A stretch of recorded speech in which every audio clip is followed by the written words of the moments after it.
Magandang umaga po. Ito po ang latest update natin para nga po kay Typhoon Kia po.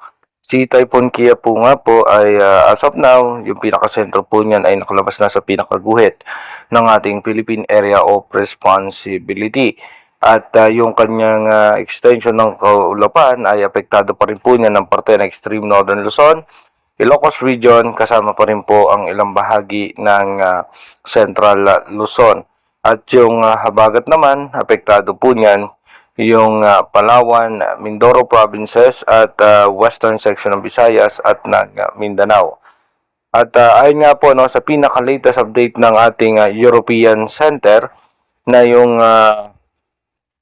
posibleng isa pang sama ng panahon na ating minomonitor ay stable pa rin nga po at ito po ay posibleng mabuo sa labas ng ating bansa at nasa 70% chance ang posibilidad na mag-develop bilang isang tropical depression or mahinang bagyo. Sa ngayon nga po, patuloy pa rin na makakaranas ng pagulan ang mga lugar dito nga po sa may parte ng Batanes, Ilocos Region. Kasama pa rin po ang makakaranas ng pagulan dyan, mga biglang pagbuhos ng pagulan ng parte ng Metro Manila, Aurora, Cavite, Bulacan, Batangas, Mindoro provinces, dito po mismo sa may northern portion ng Bicol region. At sa may parte rin po ng Palawan, expected natin yung mga bigla pagbuhos ng pagulan at yung mga pagkulimlim ng kaulapan ay mararanasan pa rin po sa parte ng Visayas, ganoon din po sa parte ng Mindanao. Dumako na nga po tayo sa ating advanced weather forecast. Dito po sa ating advanced weather forecast, patuloy nga pong lalayo na ng ating Philippine Area of Responsibility itong si Typhoon Kia po at posibleng maglandfall nga po yan dito sa may parte ng China. Pagdating naman po ng July 26, bukas po yan, expected natin, mataas pa rin ang mga tsansa ng pag-ulan sa may parte ng Bicol Region at western section ng ating bansa. Pagdating naman po ng gabi, expected po natin, mataas ang posibilidad na may mga pag-ulan sa parte ng Metro Manila at ilang bahagi ng Central Luzon. Tignan naman natin yung cloud cluster sa labas ng ating Philippine Area of Responsibility. Ito po ay mataas ang posibilidad na mag-develop bilang isang low pressure area at posible nga po yan na papasok sa ating Philippine Area of Responsibility at may chance o may posibilidad na maging isang tropical depression or mahinang bagyo.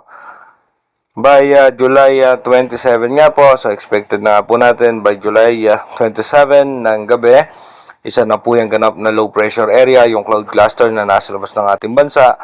Bagamat malakas ang pagbugso ng habagat, hinahatak naman ito ni dating bagyong Kia po. At pagdating naman po ng July 28, makikita nga po natin na nagkakaroon na nga po ng sirkulasyon yung low pressure area na nasa eastern section ng Mindanao. At pagdating nga po ng gabi, dito nga po makikita natin na buo na yung kanyang sirkulasyon bilang isang low pressure area. At ito po ay papasok ng ating Philippine Area of Responsibility. By July 29 ng morning, maayos at maganda pa rin naman po ang lagay ng ating panahon. Pero pagdating nga po ng gabi, posible nang pumasok ng ating bansa itong low pressure area at magpapaulan nga po yan sa eastern section ng ating bansa.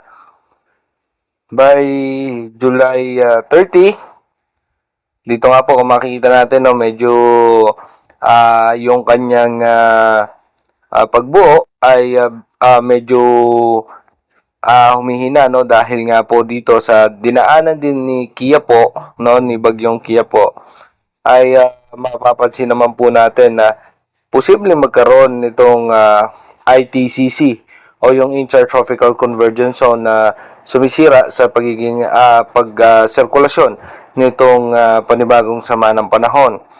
Pero pagdating po ng gabi ng July 30, so expected nga po natin na magiging maulan ang eastern section ng ating bansa, lalong-lalo na nga po sa parte ng Visayas at ganun din po sa parte ng Mindanao. Kaya mag-ingat po yung ating mga kababayan dahil posible po tayo makaranas ng mga pagbaha at pagguho ng lupa. By July 31, makikita na po natin dito po may posibilidad o may tsansa na mag-develop na ito bilang isang tropical depression or mahinang bagyo at magpapaulan po yan sa Bicol region, ganun din po sa parte ng Visayas. Pagdating naman po ng July 31 ng gabi, expected natin halos malaking bahagi ng Southern Luzon ay makakaranas ng pagulan. Kasama rin po ang Mindanao at ilang bahagi nga po ng Northern Luzon at Central Luzon. Pagdating naman po ng August 1, yung pinakasentro nga po niyan by August 1, nasa parte na nga po ng Bicol region at asahan natin magiging maulan sa parte ng Bicol. Kaya maganda nga po yung mga kababayan natin sa parte ng Bicol region. Pagdating naman po ng August 1, dito po by August 1, halos buong Luzon at kasama ang Southern Luzon ay makakaranas ng pag-ulan dahil nga dito sa posibleng sama ng panahon. Pagdating naman po ng August 2, kung mapapansin natin by August 2 ay posibleng humina ulit itong sama ng panahon at nasa eastern section po yan ng Central Luzon. Again, inulit ko po yung ating advanced weather forecast is possible scenario pa lamang po yan. Malaki pa rin ang tsansa na magbago po lahat yan. Kung mapapansin naman po natin, yung minomonitor natin na panibagong sama ng panahon o posibleng bagyo, ay hindi nagiging accurate yung pagbuo niya bilang isang bagyo. Dahil nga po na magkakaroon kasi tayo ng ITCZ o yung Intertropical Convergence Zone na sumisira sa sirkulasyon nitong panibagong sama ng panahon.